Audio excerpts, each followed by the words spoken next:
Lekin aynan mana shu narsani sizlarga chin dildan ilindim. Assalomu alaykum va rahmatulloh, hurmatli do'stlar.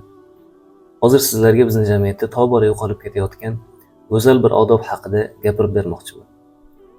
Aslida ijtimoiy mavzularda gapirishni ko'p ham yoqtirmaganim uchun chetda yuraman bunaqa mavzulardan. Lekin aynan mana shu narsani sizlarga chin dildan ilindim.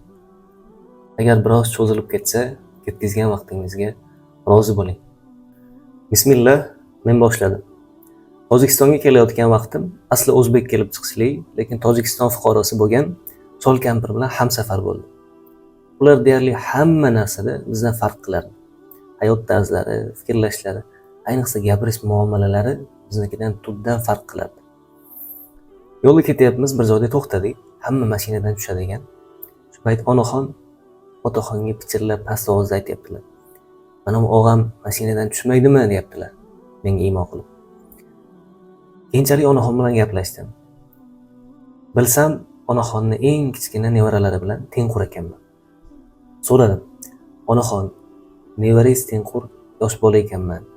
Nega meni og'a dedingiz desam, o'g'lim, siz yosh bola bo'lganingiz bilan siz erkaksizda baribir, deyaptilar, subhanalloh. Erkak kishiga bo'lgan hurmatni qarang.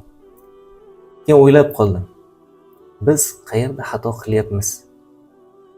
Men shu savolni o'ylab javobini topa olmadim. Biz o'zbeklar qayerda xato qilyapmiz?